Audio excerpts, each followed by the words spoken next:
دگنے کی بخت ہو اے اہل دھانوا، آیا تمہارے گاؤں میں ولیوں کا قافلہ، تشریف لائے حضرت عبدالسمیع، تشریف لائے حضرت عبدالسمیع، مرد حق یہ مرد مجاہد ہے باخدا، ہے مرد حق یہ مرد مجاہد ہے باخدا۔ اللہ اکبر، اللہ اکبر۔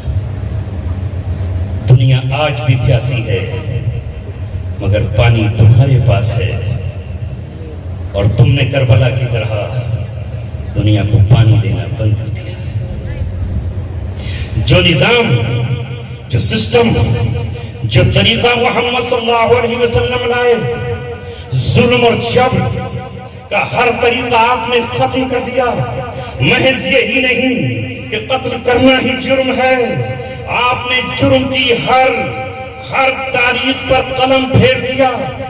مال کے ذریعے جن چیزوں سے ظلم ہوتا تھا یا ظلم کیا جا سکتا تھا، ان پر بھی آپ نے خاتمے کا اعلان کیا، اور قیامت کی صبح تک محمد صلی اللہ علیہ وسلم نے کہا، اے میرے ماننے والوں، اللہ تبارک و تعالیٰ نے تم پر سود کو حرام قرار دے دیا ہے۔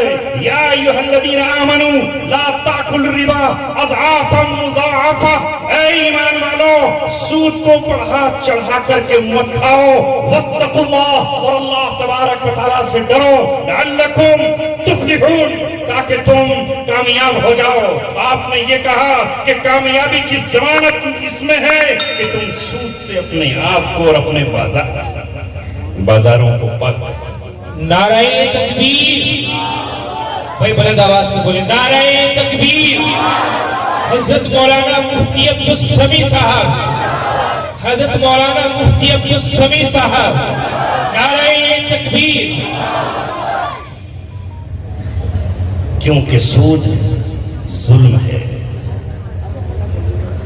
یہ ظلم ہے غریب پر، یہ ظلم ہے اس پر جو قرض لے رہا، یہ ظلم ہے اس پر جس کی ماں بیمار ہے اور وہ دوا کے لیے کسی سے قرض لے رہا ہے۔ اللہ تبارک و تعالیٰ نے براہ راست تمہیں خطاب کر کر کے کہا، تمہیں اور مجھے پکار کر کہا، ان تقرضوا اللہ قرضا حسنا فیضاعف لہ اضعافا کثیرا، اگر تم اللہ تبارک و تعالیٰ کو قرض دو گے تو اللہ تبارک و تعالیٰ تمہیں بڑھا کر دے گا، دگنا اور تگنا کر کے دے گا، چوگنا اور پانچ گنا دے گا، تمہارے گناہوں کو معاف کر دے گا، اور اللہ تبارک و تعالیٰ تم پر نظر رحمت کرے گا۔ ہم سے یہ کہا گیا کہ مسلمان قرضہ دیں، قرضے دینے کے عادی بنے، لیکن وہ سود پر قرضہ نہیں دے سکتے ہیں۔ محمد صلی اللہ علیہ وسلم نے فتح مکہ پر نبی کریم صلی اللہ علیہ وسلم نے یہ غالباً حجۃ الوداع کے موقع پر اعلان کر دیا، آج سے سودی لین دین نہیں ہوگا، کوئی سودی کاروبار نہیں ہوگا۔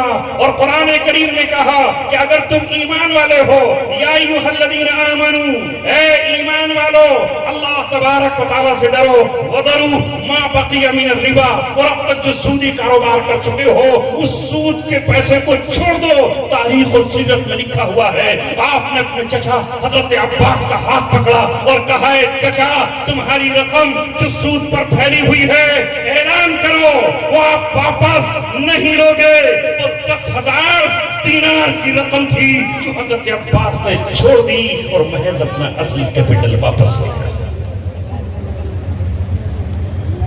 وہ قوم، وہ مسلمان، وہ نبی کے غلام اور شیدائی جو اس سودی نظام کا خاتمہ کرنے کے لیے آئے تھے، آج ان کی بستیاں، آج ان کے تاجر، آج ان کے مزدور، آج ان کے کسان اس سودی نظام کا حصہ بن چکے ہیں۔ سود کی رسیاں گردن میں پڑی ہوئی ہیں، سود کی بیڑیاں پیروں میں پڑی ہوئی ہیں، سود کی ہتھکڑیاں ہاتھوں میں پڑی ہوئی ہیں، اور رات دن سودی لین دین کر رہے ہیں، جبکہ اللہ کے رسول صلی اللہ علیہ وسلم نے فرمایا کہ سود کے لینے والا، یہ سود کا دینے والا اتنا بڑا گناہگار ہے، اتنا بڑا خطا کار ہے، جیسے کوئی اپنی ماں کے ساتھ 36 مرتبہ زنا کرے۔ سوچو ہم کیا سوچتے ہیں کہ سود پر لے کے بڑھ جائیں؟ قرآن نہیں پڑھا؟ پہلے مجھے ذرا جواب دو، یہ قرآن کس کی کتاب ہے؟ سوچ رہے جواب دے دو۔ وہ سوچ رہے پتہ نہیں آپ کو کس کی کتاب ہے؟ تو کیا کہنے میں کچھ ڈر لگ رہا ہے؟ تو کوئی ہے بھی نہیں ایسا۔ ہاں یہ ادھر نہیں بول پا رہے، انہیں ڈر لگ رہا ہے کہ یہاں شاید کوئی کھڑا ہوگا، وہ کہہ دے گا اللہ کی کتاب کہہ دیا تو اٹھا کے نہ لے جائے۔ کس کی کتاب ہے؟ سچی ہے یا نہیں؟ لفظ اس کا سچا ہے؟ تو یہ پیغام دل کی دنیا میں کیوں نہیں نکلے تھے اور اپنی دیواروں پر کیوں نہیں لکھتے اور اس کے سلوگن بنا کر کے دنیا کو کیوں نہیں بانٹتے؟ اللہ تعالیٰ نے کہا یمحق اللہ الربا ویربی الصدقات، اللہ تبارک و تعالیٰ سود کو مٹاتا ہے اور صدقات کو بڑھاتا ہے، سود کو مٹاتا ہے اور صدقات کو سود میں دوسرے کا دیا جاتا ہے اور صدقے میں اپنا بھی دیا جاتا ہے۔ آج ساری دنیا رو رہی ہے، عرب سے لے کر کے عجم تک مارکیٹ ٹھنڈی ہے، کسٹمر نہیں آ رہا، بیوپار نہیں چل رہا، منڈیاں تجارت کی جام ہوئی پڑی ہیں۔ کون بتائے گا یہ تمہاری ذمہ داری ہے؟ دنیا میں کساد بازاری کیوں ہے؟ یہ ٹھنڈا پن کیوں ہے؟ یہ تاجر ہاتھ پہ ہاتھ رکھے اس لیے بیٹھا ہے کہ چند یہودیوں نے، چند بینکاروں نے پوری دنیا کو سود کی دلدل میں دھسا دیا ہے، اور بدنصیبی سے وہ جو اس سود سے نفرت کرنے والے تھے وہ بھی سود کو بکری کا دودھ سمجھ کر کے پی رہے ہیں۔ لہذا اللہ تبارک و تعالیٰ نے پوری دنیا پر مندی کے بادل پلا کر کے بکھیر دیا ہے، اور ہر شخص رو رہا ہے کہ ترقی کیوں نہیں ہو رہی۔ آؤ اس سودی نظام سے اس مجلس میں توبہ کرو، اور جنہوں نے اس میں اپنے آپ کو ملوث اور داخل کر لیا ہے وہ اس مجلس میں توبہ کریں۔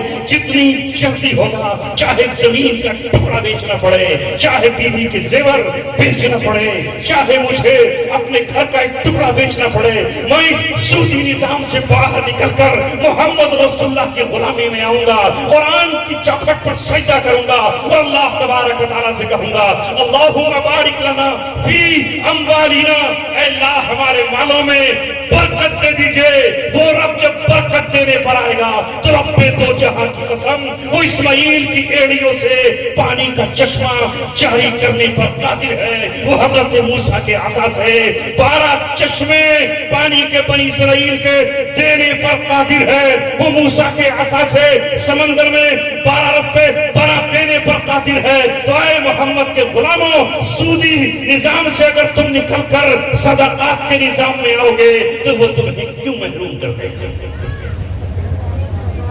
کریں گے توبہ؟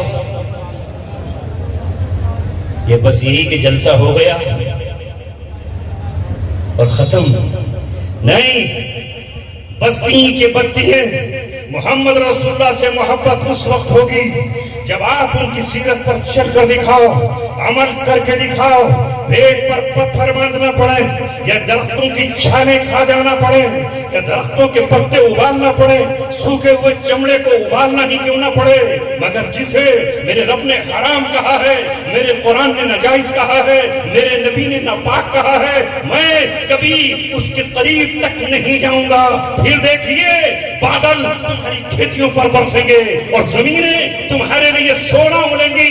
آئے گا دور حضرت امام مہدی رضی اللہ تعالیٰ عنہ کا، جب وہ آئیں گے اور امت توبہ کر لے گی اور محمد کے نقش قدم پر سب چل رہے ہوں گے تو برکتوں کا یہ عالم ہوگا کہ پوری ایک قوم کا پیٹ 1 انار سے بھر جائے گا۔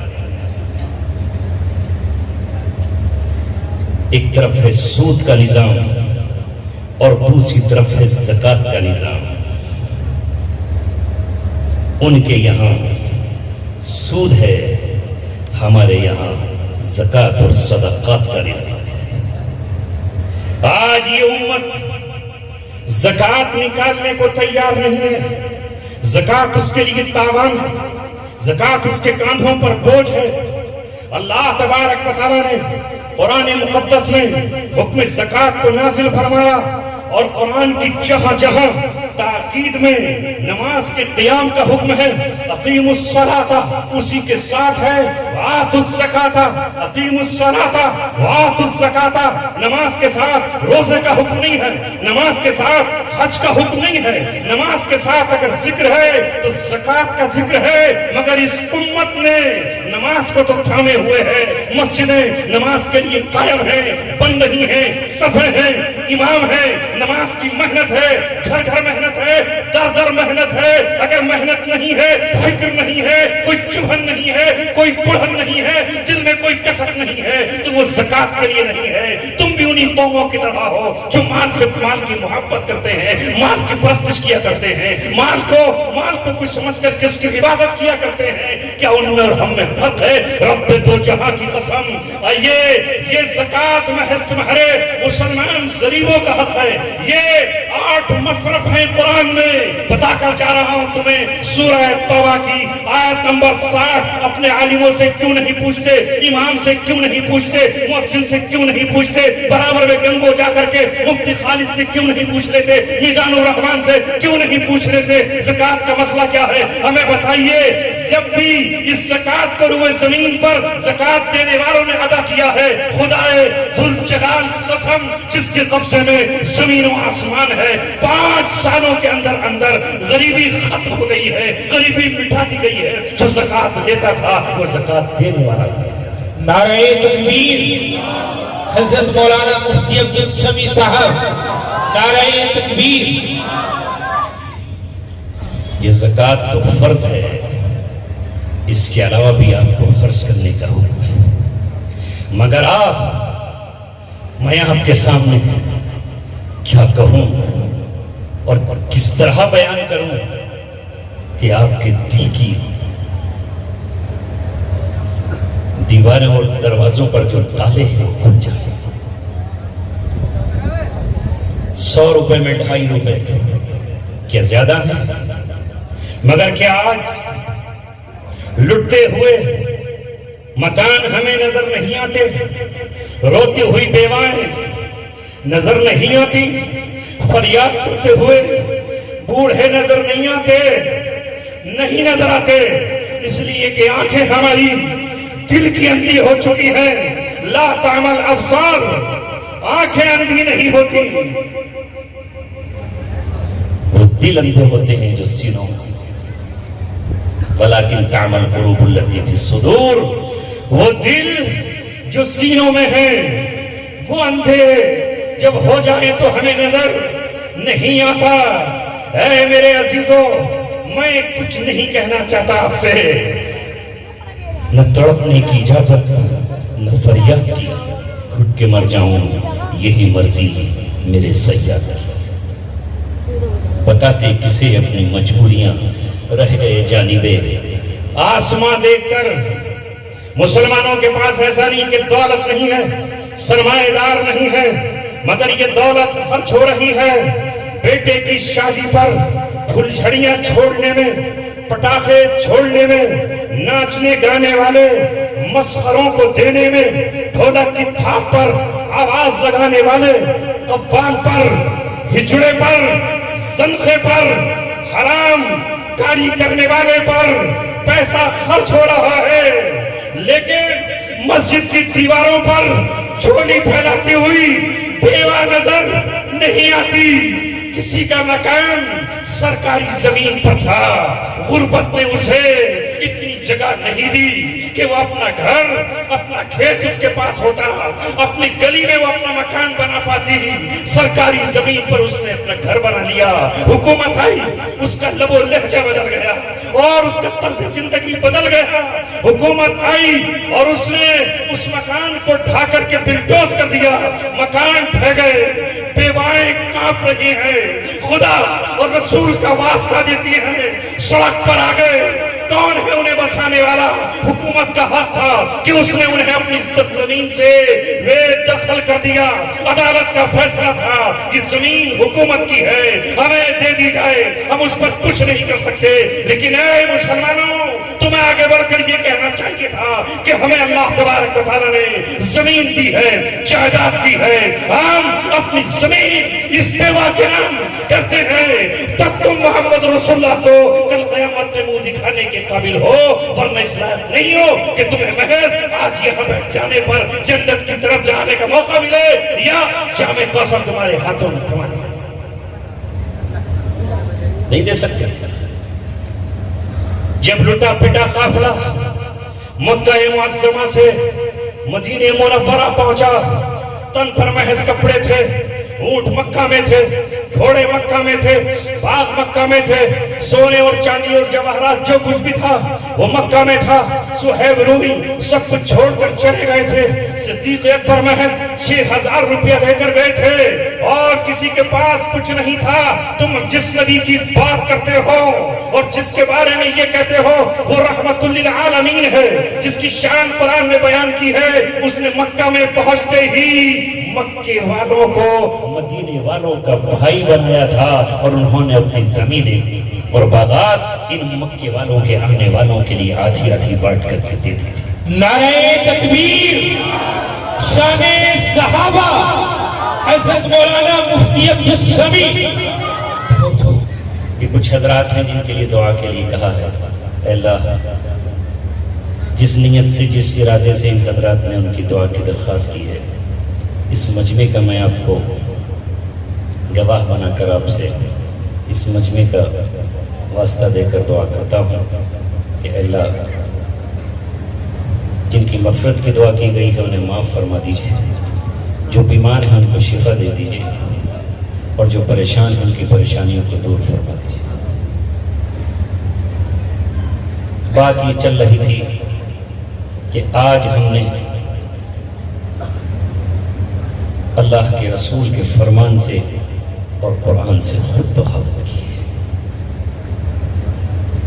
یعنی مسلمان ہوتے ہوئے ہم نے سودی لین دین کیوں کیا؟ رسول پاک صلی اللہ علیہ وسلم فرما رہے ہیں اذا ظہر الزنا والربا فی قریۃ احلوا بانفسہم عذاب اللہ. کسی بستی میں اگر زنا ظاہر ہو جائے اور ربا سود عام ہو جائے تو پھر یہ لوگ اللہ تبارک و تعالیٰ کے عذاب کو اپنے اوپر حلال کر چکے ہیں، اتار چکے ہیں. آج بستی کی بستیاں زناکاری میں ملوث ہیں، سود میں پھنسی ہوئی ہے. ہمارے لوگ کیوں اسے نہیں چھوڑتے؟ تو پھر کیا اللہ تبارک و تعالیٰ کا عذاب ہم پر نہیں آئے گا؟ پچھلی قومیں اللہ تبارک و تعالیٰ کے حکموں کو توڑ کر اور اللہ تبارک و تعالیٰ کے مقابلے پر شیطان سے گٹھ جوڑ کر کے اس کی لعنت کے مستحق ہوئے ہیں. تو کیا ہم لعنت کے مستحق نہیں ہوں گے؟ قرآن کہتا ہے لعنت اللہ علی الکاذبین، جھوٹوں پر اللہ کی لعنت ہو. جب کوئی مسلمان جھوٹ بولتا ہوتا ہے تو اس پر اللہ تبارک و تعالیٰ کی لعنت ہوتی ہے. لعنت اللہ علی الظالمین، اللہ تبارک و تعالیٰ ظالموں پر لعنت بھیجتا ہے.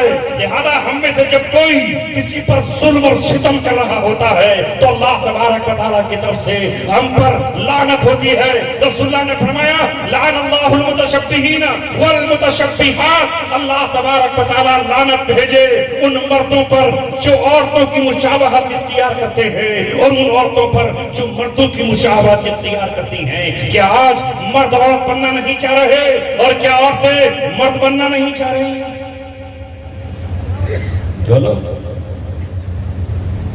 نوجوانوں کو دیکھتا ہوں تو وہ مسافر کرتا ہے بڑی تیزی کے ساتھ، اس کی گردن میں سونے کی یا چاندی کی چین پڑی ہوئی.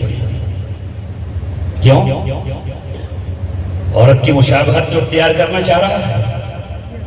پہلے اس نے سنت مبارک کو صاف کیا کہ اس سے مرد نظر آتا ہے، مردانگی دکھتی ہے، اسے صاف کر کے کم سے کم چہرہ تو عورت جیسا بن جائے، پتہ نہ چلے، دور سے کوئی دیکھے تو عورت ہی جانے۔ اب جب عورت کی طرف دل مائل ہوا تو اب گلے میں چین پہننے بھی چاہ رہا ہے، کیونکہ عورت گلے میں زیور پہنتی ہے۔ اب پھر ہاتھوں میں بھی کڑے پہننے کو دل چاہ رہا ہے۔ کانچ کی چوڑیاں تو نہیں پہن سکتا، مگر وہ لوہے کا ہی کڑا پہن رہا ہے، اور تھوڑے دنوں کے بعد اس کا دل چاہتا ہے کہ پھر کان میں بھی ایک رنگ پہن لوں، تو کان چھدا کر کے دوریا پہن کر کے نکل رہا ہے۔ یعنی پورے طریقے سے وہ مردانہ اپنی مشابہت کو چھوڑ کر زنانہ اختیار کر رہا ہے، اور زنانی یہ کر رہی ہے کہ بیوٹی پارلر میں پہنچ کر کے وہ مرد بننا چاہتی ہیں۔ ان پر لعنت اللہ تبارک و تعالیٰ کی بھیجی جا رہی ہے۔ جو قوم اللہ تبارک و تعالیٰ کی طرف سے لعنت کا شکار ہو، سنو غور سے، لعنت کہتے ہیں اللہ تبارک و تعالیٰ کی رحمت سے دور ہو جانے کو، اللہ کے در سے دھتکار دیے جانے کو۔ جب تم پر اللہ تبارک و تعالیٰ کی لعنت برسے اور رحم نہ برسے تو پھر کوئی ظالم تمہیں کیوں نہ ستائے؟ بولو۔ حال یہ ہے مسلمانوں کا کہ ان سے یہ کہا گیا کہ یہ عقل کو خراب کر دینے والی، انسان کو انسانیت کے دائروں سے باہر نکال کر حیوانیت کی دہلیز پر کھڑا کر دینے والی سڑی ہوئی گھوڑے کے پیشاب کی مانند بدبودار لیکوڈ پینے والی چیز حرام ہے۔ اسے شراب کہو یا خمر، اسے کچھ بھی کہو یہ حرام، وہ گنے کی بنی ہو یا انگور کی، کھجور سے کھینچی گئی ہو یا جو سے، شراب ہر وہ چیز، کلو مسکرین خمر، ہر نشے والی چیز خمر ہے، وکلو خمر حرام، اور ہر نشہ حرام قرار دیا ہے۔ دودھ کیوں نہیں پیتے؟ جنت کی نعمت ہے۔ شہد کا شربت کیوں نہیں پیتے؟ دنیا میں آج تک نہ کوئی ٹونک اس جیسا بنا ہے اور نہ قیامت تک کوئی بنا سکتا ہے، جسے شہد کی مکھیاں اونچے درختوں پر جا کر کے ٹانگتی ہیں اور پھلوں سے چوس کر کے لاتی ہیں، وہ تمہیں پسندیدہ نہیں ہے، جسے اللہ تبارک و تعالیٰ نے یہ کہا اس شراب کے پینے کے بعد تو باپ نہیں رہتا، اپنی ماں کے سامنے اوٹ پھوٹ ہوتا ہے، تو بیٹا نہیں رہتا، ماں کے سامنے ننگا ہو جاتا ہے، تو بھتیجا نہیں رہتا، چچا کو گالیاں بن سکتا ہے، اسے پینے کے بعد تو عبادت گاہ میں آنے کے قابل نہیں رہتا۔